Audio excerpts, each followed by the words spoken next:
আদাব। আদাব। আপনি প্রতিদিন কয়টা গ্রাম ঘুরেন? এই 3-4টা। 4টা গ্রাম ঘুরেন। আপনার মূলত কাজ কি? আমি তো গরু ডাক্তারি দিই। গরু ডাক্তারি করেন। আর কোনো কাজ না? আর অন্য কোনো সেবা দেন না? দিই মানুষের অনেক সময় কানের, অনেক সময় মানুষের শরীর জিঞ্জি ধরে আমরা বোস টোস্ট লিখে দিই, মিক 2.5, এই যে রোগের সমস্যা এই রিলেটেড লিখি। আচ্ছা, এমনি সারাদিনে আপনি যে গেছেন, আপনার সারাদিনে হাজিরা কত হয়েছে? আরে ভাই, তো মানুষ তো আমার বেশি টেহা দেয় না। কারণ কি? কারণ আমি মানুষের লোক খারাপ ব্যবহার করি না। কারণ আমার সবচেয়ে ইম্পর্টেন্ট কথা, অধ্যাপক মার্শাল বলছে, যে সমাজ বসবাস করে না সে হয় দেবতা না হয় পশু। আমি তো একজন মানুষ, আমি এই জগতে বেড়াইতাম আইছি, হয়তো চলে যাব।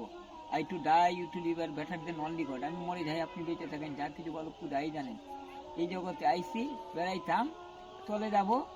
মানুষে আমাকে যে একটু ভালোবাসে, এর চেয়ে আর আমার কিছু দরকার নেই। আপনাগুলো আমি ছোট থেকে দেখতেছি, আমি অনেকদিন থেকে জগৎ দেখতেছি। আমার সবচেয়ে মানুষের পরম, আমার চাকরি ছিল অস্ট্রেলিয়া, 10 লাখ টাকা বেতন আছে। প্যাট্রিজাম কবিতার মধ্যে বলা আছে, he is the most unfortunate man in the world. যে ব্যক্তি দেশ ত্যাগ করে তার মতন হতভাগা ব্যক্তি পৃথিবীতে আর নাই। পরে আর গেলাম না। আমার এই যে মানুষের সাথে কথা